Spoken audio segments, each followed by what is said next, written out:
Hello, hello, welcome to Mindset to Results. Today we have amazing Kerryn as a guest at our podcast. She is an entrepreneur, the founder of KZA Wellness, the Simple Fix. KZ is her nickname that I just found out. And Kerryn was living in South Africa, and now she works and lives in London. And we will speak about transitioning from being employee to be the owner of your own business, and what comes with that. What is the shift in mindset?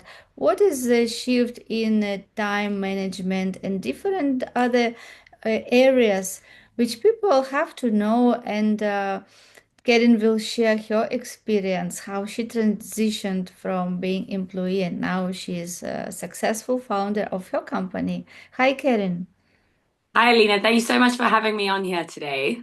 Yeah, you're most welcome. I'm so delighted to see you here and speak with you because this topic is so important. And of course, your experience is important for people who start their businesses, who just thinking maybe, should I do that or not? I think that this is amazing what you can share from your life.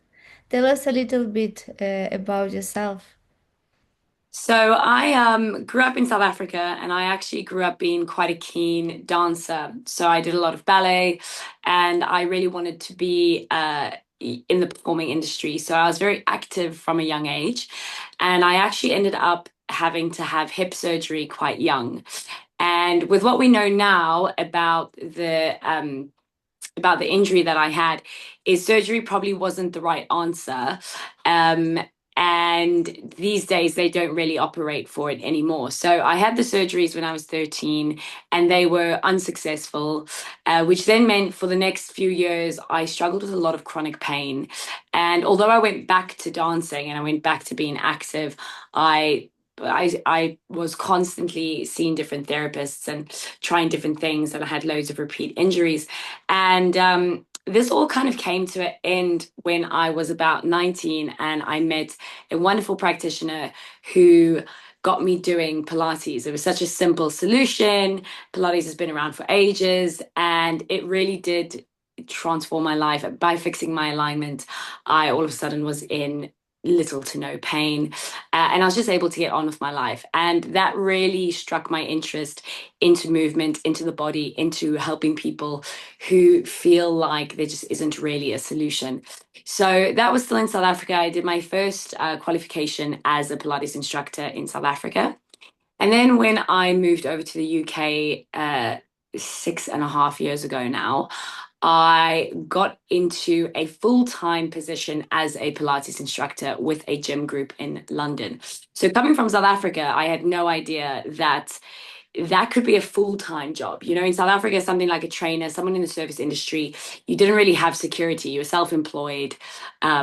And it all depended on sort of like contacts and that kind of thing. So I really didn't expect there to be an opening for something like that. And there was. So obviously in London, the fitness industry was much bigger and a lot further ahead than in South Africa. And I ended up taking this job. I mean, it was an amazing thing for me to take because it was, you know, a full-time job. So, you know, a little bit of sick leave. You had a set salary, all the rest of it, 40-hour weeks, fine. It gave me security. As someone coming into the country, that was also something that I needed to consider. In order for my visas to keep being renewed and all of that, I needed security. And I think this is a lot, you know, all of these things have played in my journey because throughout my journey in the UK, the fact that I'm not from here has been a massive roadblock. Whenever it comes to applying for things or setting things up, that's a massive thing. And I think that that's an important thing to mention as we talk about transitioning, because depending on where you are, you might have more difficulty than someone else. So as someone who's not from England, I did struggle with that in terms of just a paperwork problem, really. And I was in this full-time job and I really loved what I was doing. But as anyone who is passionate about what they're doing or has the idea to sort of own their own work and start their own thing, it definitely, I was definitely made aware early on that I was putting a lot of effort and a lot of energy into something that had a capped result. Because I was on a capped salary, I was getting the same amount out of it, giving 110%, and the person next to me was possibly only giving 60%, but we were getting the same result. And that really didn't sit comfortably with me, as it doesn't for most entrepreneurs. If you know that you can benefit more from your work, then that's what you want to do, right? So I knew quite early on, okay, I'm going to have to transition away from this. I'm going to have to get myself into a self-employed position. I want more from what I'm giving. I know the value of my service. I know what I'm offering, and what I can be making from it value wise. Um, then we went into the pandemic, which I'm very thankful that I had this secure job in, because there was some support, right? So again, not being from the country, not having any family or anyone to fall back on, the fact that I at least had a 60% salary support going on with through the furlough scheme, that was major. And when that happened, I at that point I was actually quite out of love with teaching exercise. I was completely burnt out, and I think this is another thing that happens is we are passionate about something, we're good at something, we're called to do something, and because we're working in the wrong environment, we get completely burnt out, which is such a shame. So I was at the point where I was quite burnt out and really over it. I wasn't enjoying it. I didn't feel like I was making the impact that I could. And then a couple weeks into the pandemic, not even months, a couple weeks into the pandemic, I got on the sort of Zoom craze that everyone was on. And I just started teaching free classes on Zoom. I opened up the community. And, like, what started with just being a few friends and a few family members really grew.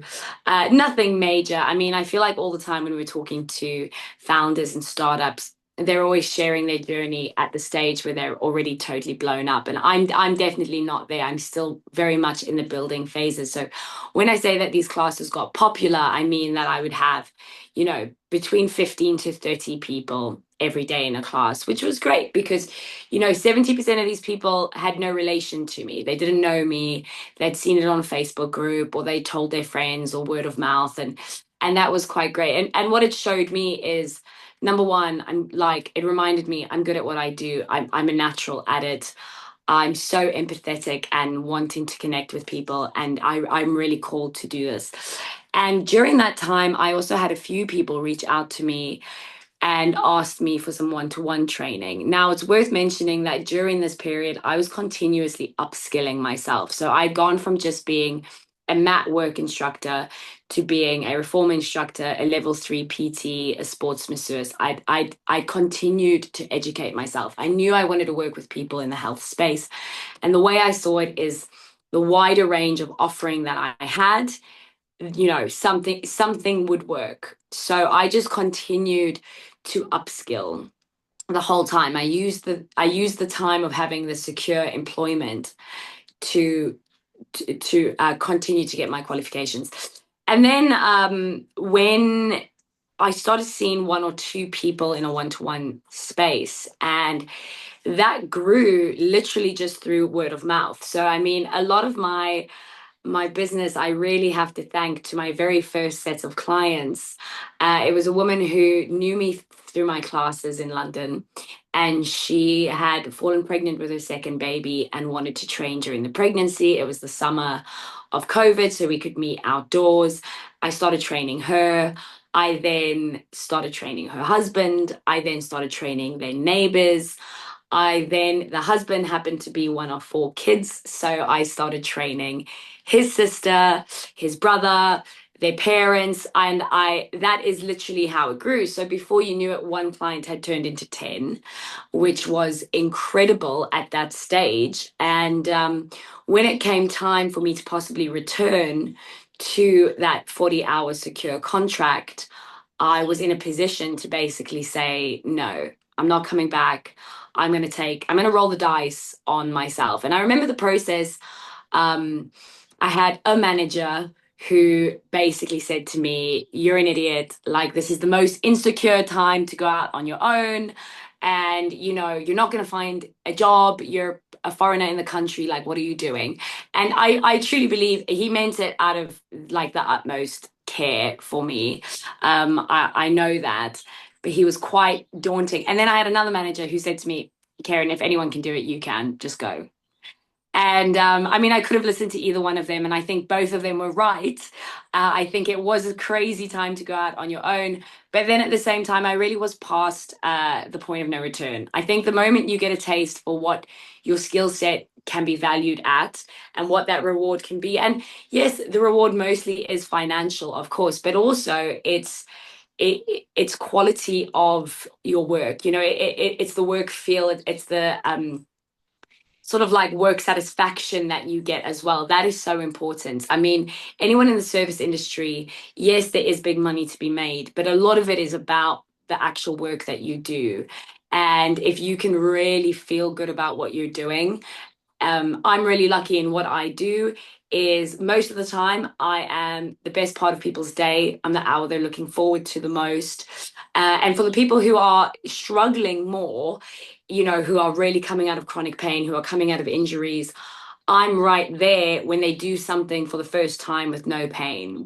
I'm the one that gets to hear the news. Oh my gosh, yesterday I picked up my 3-year old. It's the first time I picked them up in 6 months because my back has been so sore. I feel like a parent again, and that's an incredible thing. So once I kind of got a taste for that, I was pretty much sold. So I then sort of started the transition of going to be, complete business owner, working for myself, completely self-reliant. And over the next couple years, I've gone from being totally just the business to having to dip back into some secure work to going back to just the business to dipping back in. And our topic today being transitioning, I think that process is one that we don't talk about enough when we're looking at young businesses and young entrepreneurs. When I say young, I don't mean in age, I mean in stage of their business.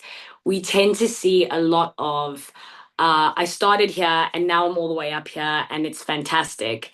And no one really talks about these steps in between because it's not a linear line. I mean, some people, yes, their first launch of something will skyrocket them to amazing success and they'll never have to look back.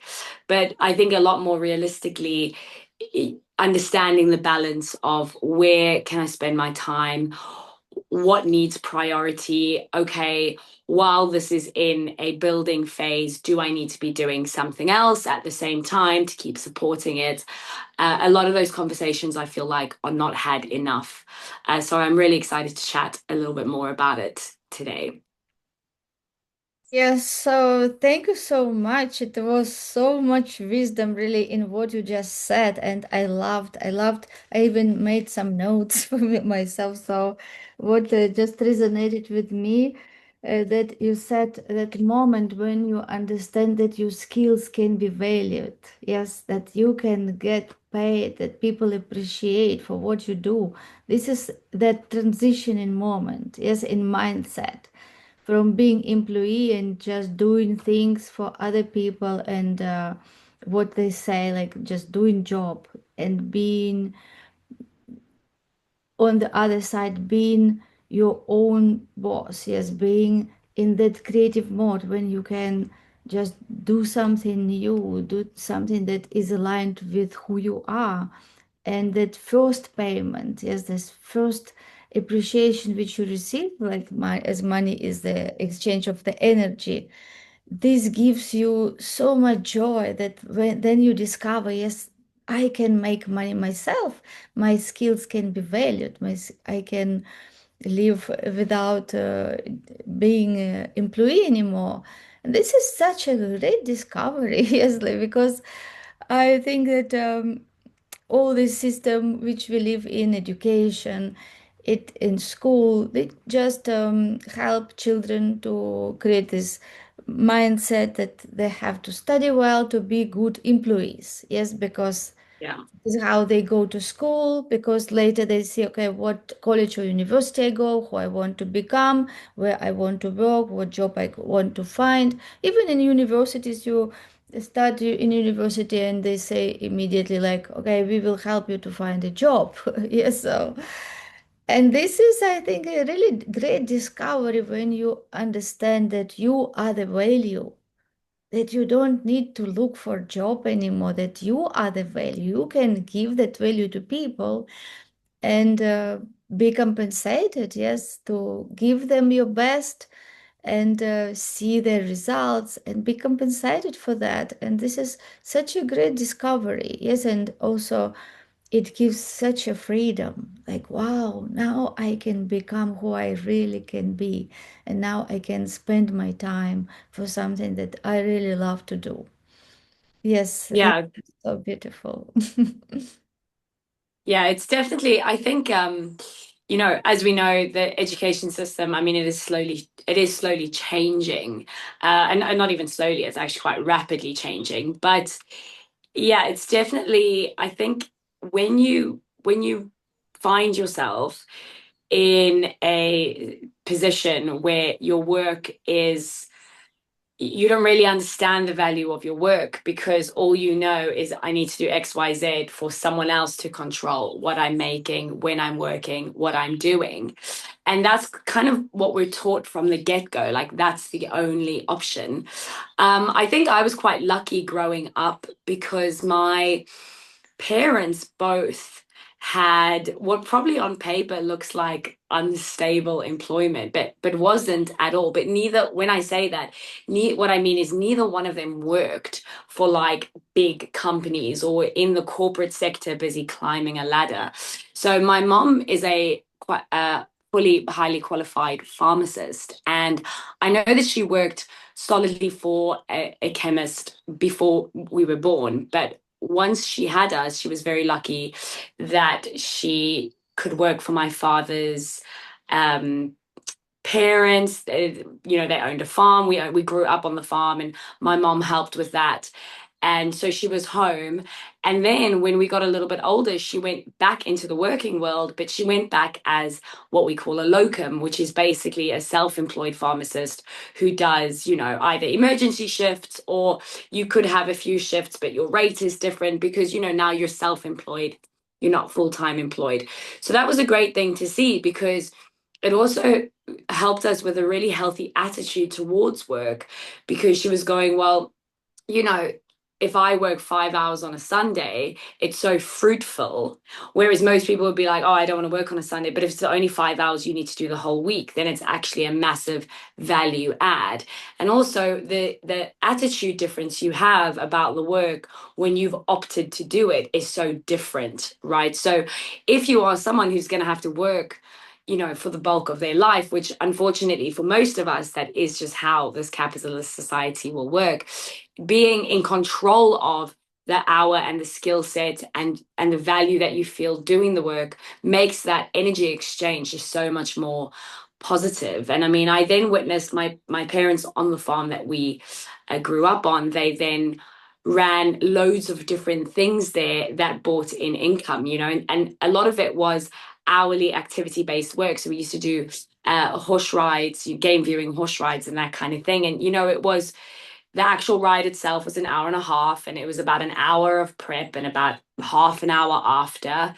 But those 4 hours yielded quite a bit of cash. And from about 12, 13, 14, my brother and I started helping and started putting our hand up to pick up certain activities and that kind of thing. And it was such a good and healthy lesson to see.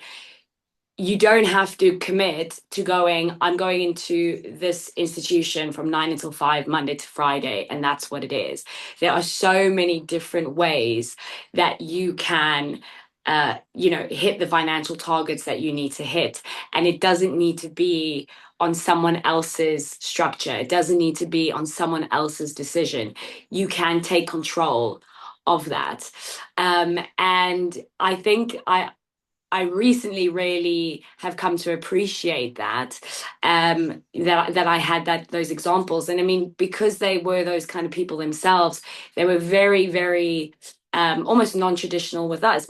I loved my dancing. It was probably quite clear from a very young age that I was never actually going to be a professional dancer. As much as I loved it, I did not have what it took to be elite. And my brother was a very keen sportsman as well, and he went quite far in his rugby career. But I think more cautious parents might have pulled both of us out of our bubble at about 15 and gone, now you need to stop being realistic. And I was a really good scholar at school. Like I could have gone and done a degree in whatever I wanted to. And I often think was it easy for my parents to be like, no, don't worry about that. Go and chase this passion. It definitely seemed like it was. I'm really thankful that they did, because it meant that I from an early age have been doing exactly what I've wanted to do, versus going through a university degree or getting stuck into a corporate job and then after 10 or 15 years realizing that I wanted to make the move. So I definitely think it's such a great feeling that hopefully most people will discover within their lives. And I was very lucky to discover it at a young age, the value of your hour and your craft. Mhm. Yes, yes, because money can be made, but you can never buy back your time. Yes, 100%. yes, time is the most valuable asset. And sometimes we look at people who just work from morning till evening. They don't have time for themselves. They don't have energy to dream, even to think what they would like to do, or even if they know what they would love to do. They just don't have time for that, for their Yeah. dream, for their life. And especially even if they just do that to pay the bills, that is really very, very sad, because when we look at human being life, it is so precious, and we know that everyone has such a huge potential. And this is just belief system, what the Yeah. person believes that is possible for him, and this is what makes the difference. I also think that with, the sort of creator culture lately and the last 5 years of social media, there's obviously this big pull for people to be self-employed and own their own time. And a lot of that pull is, people trying to say that you don't have to work as many hours and that kind of thing, which is 100%. Yes, it is true. You can optimize your time so that you're not losing time. But I think a more important conversation to have and to highlight is you can also get so much more fulfillment from your work. And it shouldn't just be about, I want to get into a position where I'm doing nothing to make money. That's not really realistic. And also many people are not going to find fulfillment through that either. As human beings, we need purpose. We need energy exchange. We need to feel value. We do. I mean, that's really a key emotional need for the human psyche. And so I think people also get confused. They think that people who are taking the plunge and, sort of trying to get away from the 9 to 5 and whatever, it's not that the 9 to 5 is bad. It's that if what you're doing is not bringing you any fulfillment, then you really are losing out on that time, and you could be working and having a total different work experience.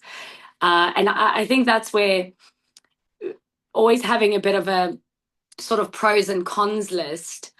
And even now, I still do it now when I say yes or no to certain things. Some things that I commit to, that their hourly rate is way less. Sometimes less than half of what I could possibly be making over here. But there's possibly a lot more value add to it. And I'm lucky enough to be in the position where I can go, okay, cool, I'm happy to take that hour for a little bit less money because of XYZ. But what it means is there's other things I'm getting, there's other benefits that I'm getting. It's probably one of the best hours of my week. I'm getting to spend it with people who there's such a positive energy exchange, and it's filling my cup up in different ways, not just financially. But I can only do that because I've made cleverer decisions somewhere else. But I think something worth noting is that becoming an entrepreneur or being brave enough to start your own thing or focusing on your own work, it's not about working less. I think many entrepreneurs will agree that you end up working more. You know, one of the biggest things we struggle with is boundaries and time boundaries, because, you know, our brains are always on and we're always constantly thinking of the next thing. But the difference is that the work is way more fulfilling. The work is filling your cup. You're feeling that value add, and you're getting more out of the work itself. It's not about getting away from work. It's about your work meaning more. There's a big such a big difference earning £10, you know, doing something that drains the life out of you, versus earning the same £10 but doing something that really puts life into you. And those two energy exchanges are so important.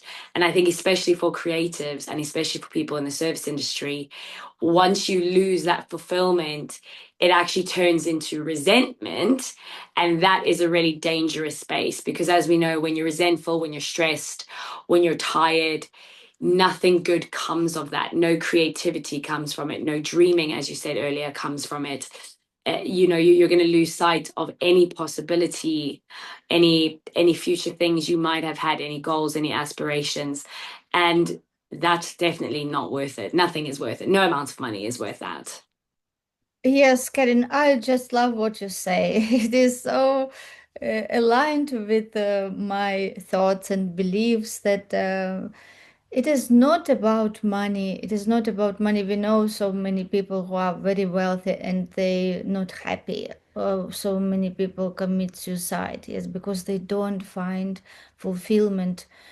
And fulfillment, what really makes the person successful, I believe that success is when you find that true reason or true gifts and talents you have, something unique that you can bring to this world.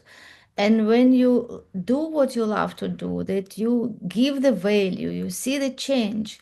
And this is what fulfillment, this is what makes people successful. And as you said, it doesn't mean that you will work less, but it is makes such a big difference by working for somebody, yes, and be disconnected from yourself, from your purpose, from who you are, just being that machine, just doing tasks for money, yeah, just to pay bills. It is so different from being in that creative uh, energy and do something that you align, something that gives you meaning, that you know that you meant for that, that you provide value, you grow, you do it every time better and better, and then you see the better results in your services and people lives.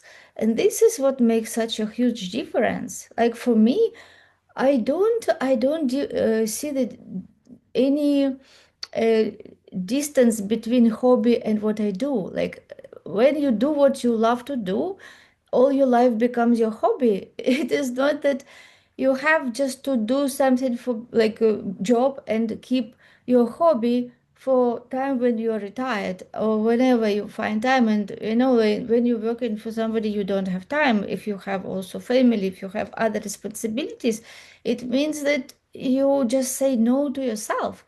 And when you start creating, building your business, yes, you believe in yourself, you know that you are important, your voice is important, what you can do and those talents you have, they can bring the value to this world. This is totally different way, and I can work for hours, but I really enjoy.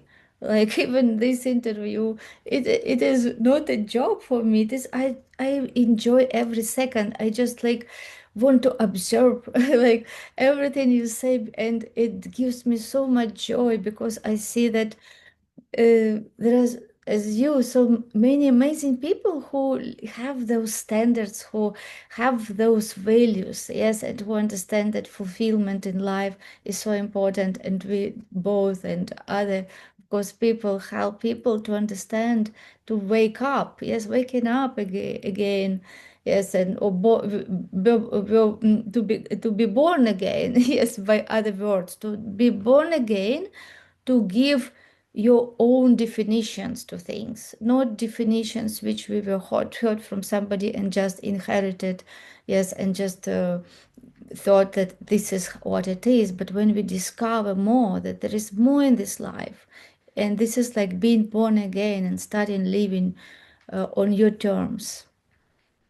Yeah, definitely. I mean, I think there's so much more to to starting there's so much more to be said about someone who starts their own business, because yes, we have a very, you know, corporate side where people are like they're looking for quick wins, right? They're looking to create something and sell it off, and they're chasing sort of like the finances of it and fine. And I must say, I think some people, you know, some people do get genuine enjoyment from those kind of ventures, and that's fantastic. But when it comes to creating your own business and your own brand, and backing yourself and going, you know what, the person I want to spend the most time serving is actually me. And the person I want to wake up 7 a.m. on a Sunday for is actually just me. And the person I want to make sacrifices for is me. You start to realize like your whole journey can be fulfilling, not just when you reach the top and now you have financial freedom. That's fantastic, fine. But you could also work for another company for 35 years and be totally unhappy, and then reach a stage where you have financial freedom. But your entire journey, what you've lost in that journey, you'll never get back. I think something that my parents used to say to me a lot when I would worry, you know, when I left high school, I went to a performing specific university, and it was it was an expensive university, and also you couldn't get any funding for it. So, you know, my brother went to a regular university and he was able to take out a loan, but we weren't able to do the same thing for my studies. And in the 4 years that I was there, you know, I often said, like, oh, what if we've done all of this and I'm never going to dance professionally, you know? And my parents would just say, like, wherever you're going, this is part of the journey and you've enjoyed it. And like, that is so important. And obviously, at that stage in your life, I mean, no one knows where things are leading. And I mean, still at this stage of my life, I still don't know where things are leading. I know where I'd like them to go.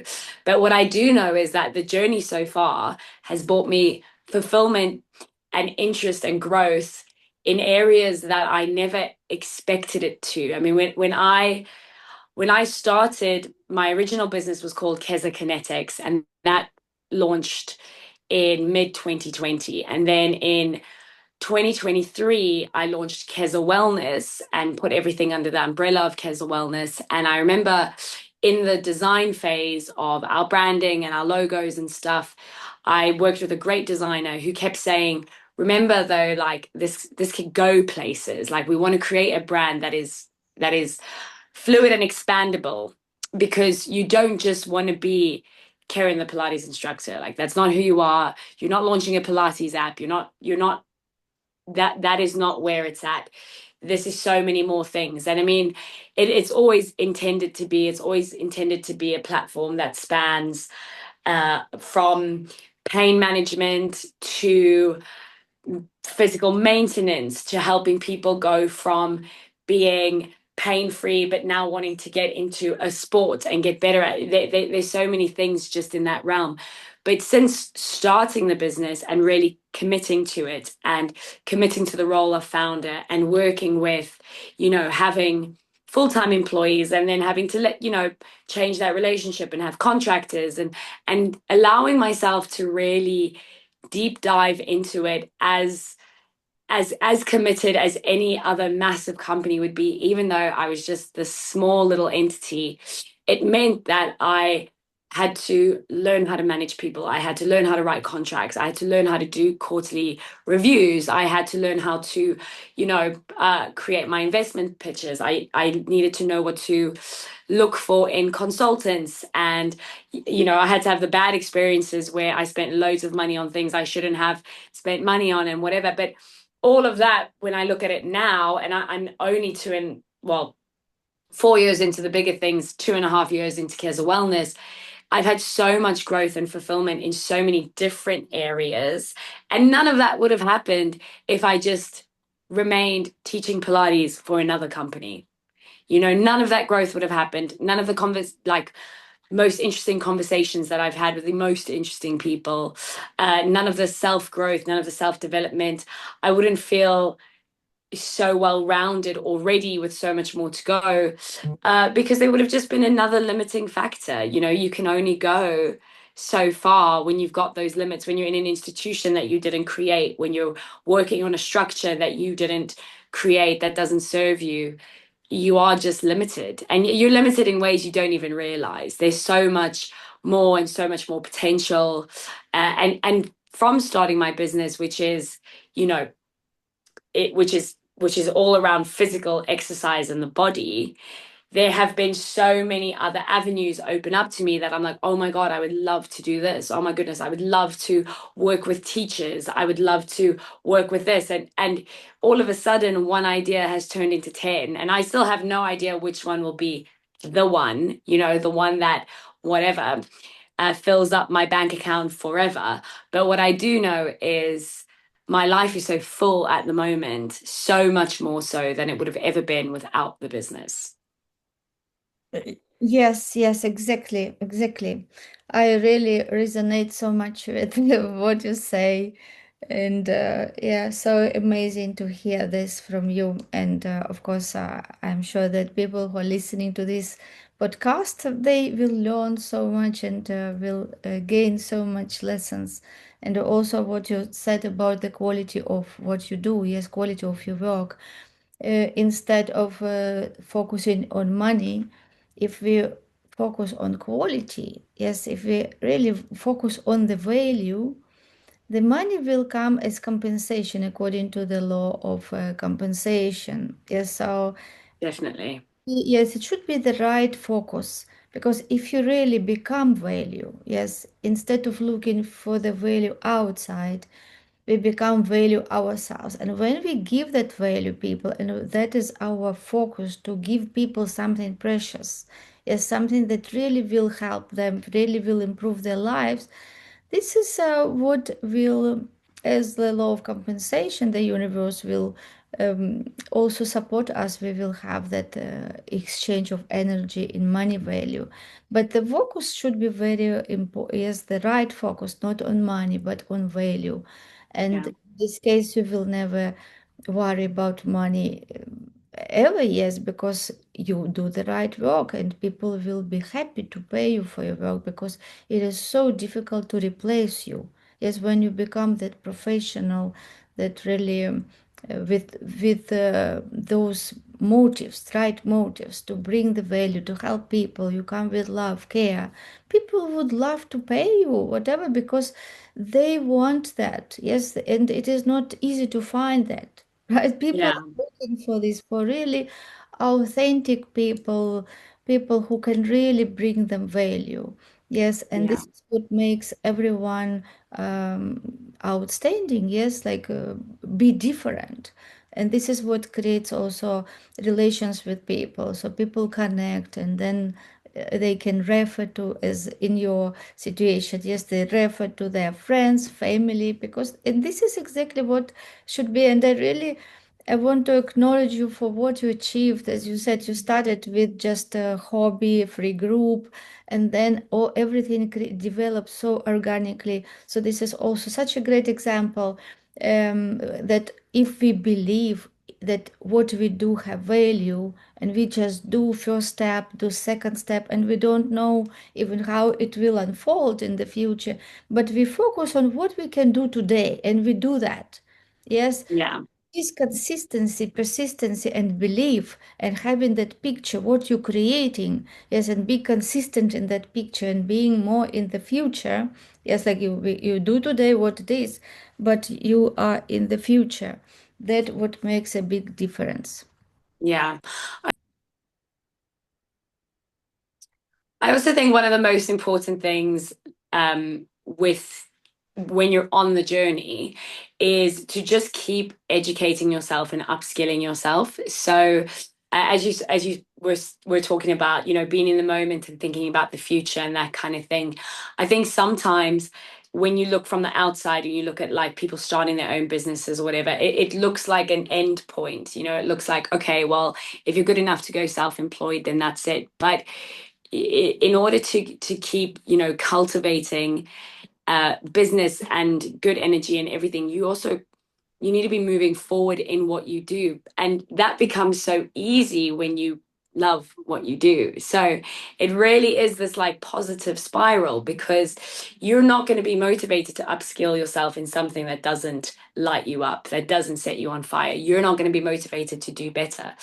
But if you really are in an authentic path, then doing the work is almost easy. It's not easy though. I think this is also something where we get a bit confused. I think sticking to something authentic is so important, especially in today's world, because everything is focused on quick wins and trying to sell you quick wins as well.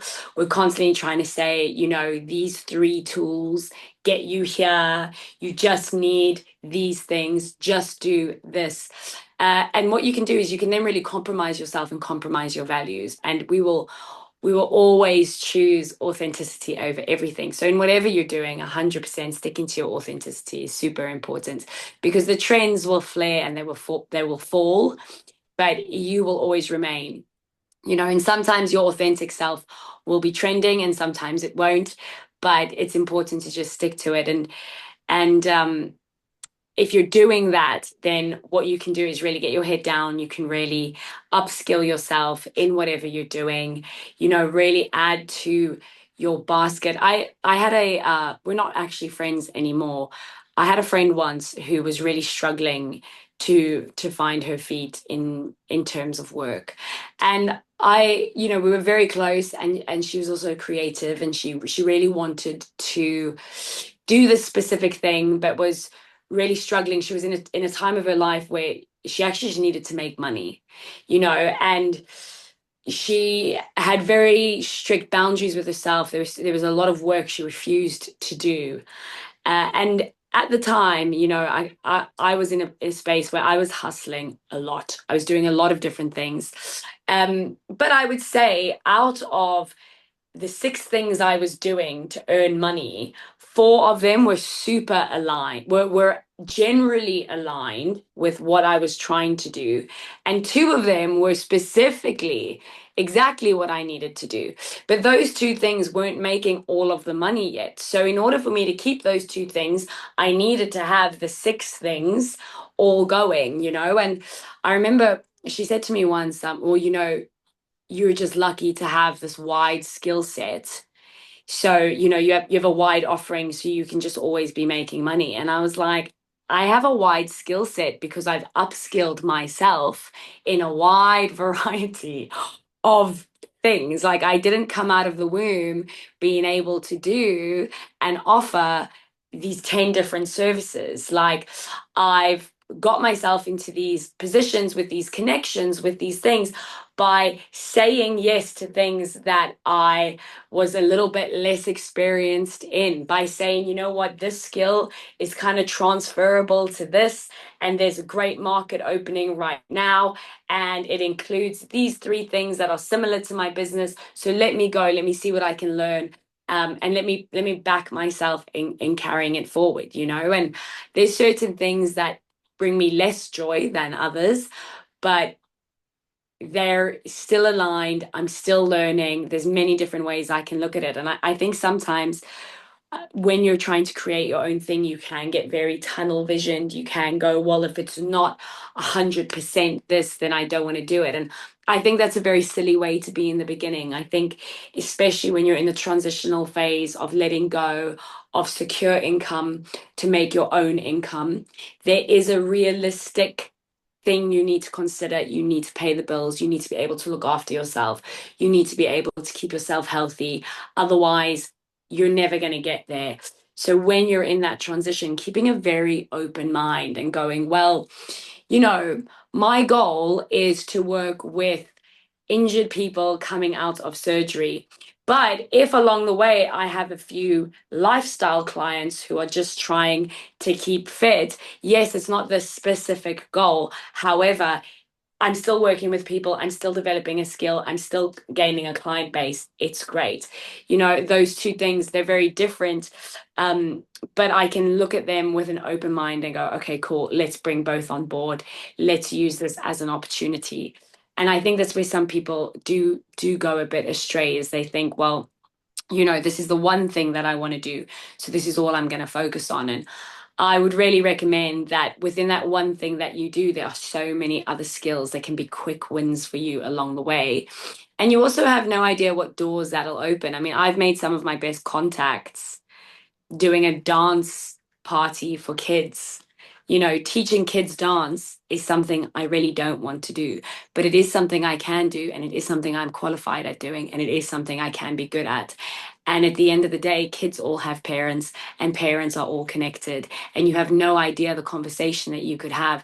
So saying yes to that gig not only ticks off a financial box, it also puts me in a room with potential people where I'm able to network. If I look at it that way, I could look at that opportunity and go, this is an opportunity just to make money, and I'm not going to put my soul into it. I'm not going to care about it. And, it's not what I want to do. I just have to do it. Or I can go, well, this is not ideal, but who else is going to be there? What else is going to be happening? How else can I use this opportunity to fuel my goals? So definitely, especially in the transitional period, keep an open mind. Every opportunity is an opportunity. And if you're being authentic with yourself and showing up as your best self, then you'll be able to notice that. You'll be able to see that any opportunity, any room that I walk in, there is potential because you are the potential. So if you're showing up as your best self in any scenario, you've got endless potential in that space. Yes, Karen, amazing, amazing. I really feel so aligned what you say. It is so true. Yes, and it shows that you really put so much effort to develop yourself, to grow, to step into unknown, to discover things. It shows that you have such a curious mind. Yes, to see what I can do. Yes, amazing. And as you said, many people look at the successful people and they say, oh, they're lucky. They are lucky, as you said, your friend told you, you're lucky. But they don't realize that it is not about luck. It is about the work which people do behind the scene. And they don't see that work. Yes, they don't see those efforts, those maybe sleepless nights sometimes, yes, or challenges which people overcome, or stress or uncertainty when they feel, when they step into unknown. Yes, they don't see all this. They just see the results and they think, oh, it is this person is lucky. But there is no luck. It is no luck. Yes, it is just results of our work and what you did. It just shows in your conversation how you think, how you speak. It shows that who behind, yes, who you created, how you created yourself to become that person who is sitting here speaking this way, because this shows that it is so much effort and work and really, really like breaking those barriers, yes, and moving into unknown and results which you have now. It is your rewards, yes, and people want rewards. But if you ask who wants reward, everybody wants reward, yes. But who wants to change? Who wants to put that uh, payment? Everything has Yeah. payment. Who wants to put that payment for the reward? And not many people want to do that. Yes, they just think that, oh, like somebody is lucky and I'm not lucky. But there is nothing like I'm not lucky. There is no fate. Everybody has, I would say, the same huge potential. Yes, Absolutely. different, yes, gifts, talents, different, but potential that I would say that vessel, yes, which we have, it is huge, and it is all up to us how we come, how we fill this vessel, how we use that container. Yes, and this is how we who we become, and it is all about going out from comfort zone, stepping into unknown, building, having that big picture, creating your new self-image, creating the person you want to become. You know that you can be, expecting that, believing in yourself, believing in God and universe, that when you do right steps, universe, God will also support you, and having faith, yes, having faith into unknown. I think this is what I see in you out of our conversation, and really want to acknowledge you for everything what you did, what you created, that success. And I can see that you have such a big future, because your mind is you, I see you have that big container, and you see things from your future self, and you constantly growing, developing, expanding. Yeah, and it is I'm so happy to meet you and have this conversation with you today. Thank you so much for having me. It's been so great. Yes, Karen, I wish you all the best. And of course, I see that you would be such a great contribution in the Circle of Fame. This is community which we build now with the world-class experts. And we meet every 2 weeks. We discuss different topics. It is all about growth, about success, about fulfillment, about serving, helping. And yeah, I would love to see you more in our panel discussions. Amazing, amazing. It sounds great.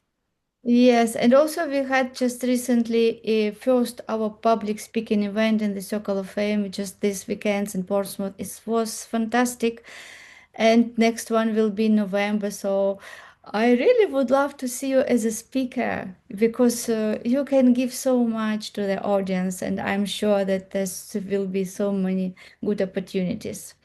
Yeah. Amazing. Yeah, I'd love to chat more about that, definitely. Yes, so what you would like to share, like before we wrap up this episode, maybe something, one thing that you will want to tell, share, advice maybe to people who are in this transition mode. I think I'd say that, don't be disheartened by the what I call the trenches stage of starting a business. I think often we have a taste of this great success and fulfillment, and we are so desperate for that to become, a bigger thing and the main thing. And it does, in most cases, take way more time than anyone thinks. And that's okay. I think that, reminding yourself that being in the process is totally normal and totally necessary, because you don't know where that process is going, and it's not up to you to know. It's not up to you to have pre-decided. And often, we think, okay, I'm here and I want to get to there, and we get so upset when the process isn't getting there, but it's actually taking us somewhere so much bigger and so much better and so much higher. So when you're in the what I call the trenches, when you're in the difficult stages of your business, whether that's transitioning, whether you've now started and you're struggling to catch your breath, whenever you are thinking, oh my goodness, this is not what I planned, just take a second and trust that it might not be what you planned, but it is the plan, and it's definitely taking you somewhere. So trust the trenches. It's okay. It's okay to sit in them. And if more people were honest about their experiences, you would know that you are not alone. And this is what it's about. But you are learning so much more. And at least your trenches are leading you to your own success, not someone else's. Again, I can't agree more with this. It is so much wisdom again in what you just said, that we don't know how, we don't need to know how. We just have to make decision, like bold decision to do what we love to do, have created vision, create, see ourselves. And we have to take only first step, like what I can do today with what I have, and be bold and make that first step. And then when you make first step, other doors will open. Then you do the same, like you will choose from your doors, right? Which one Exactly. to that door, then another horizon will open. It is like when we sit here, we just can see just so far, right? Like to Exactly. essence. And then you go further, then you open more vision, right? Like this is exactly, you never should know how. And this is exactly like a mistake what most people do. They just want to sit and plan and plan, and they want to know everything how it will go. And this is the biggest mistake, because such people, they never start. Yes, and we should understand that we have a very like picture of in our mind about how it can go just from this place. But when we move forward, our picture will start becoming more clear, different elements will start to come, and this is the process how we create our success. Yeah, so again, thank you for this. It was just another golden nugget that you shared. And really, this episode is so powerful, and I recommend everybody to listen for a few times because you can learn so much from this conversation. And thank you, Karen, for being amazing, amazing example of um, building, yes, building yourself and becoming who you're meant to be, seeing that big picture. And I see already your big success for your brand and so many people who you will help doing. Amazing. Thank you so much for having me. Yeah, you're most welcome. So I'm looking forward to see you again in our future episodes. Amazing. I thank you so much.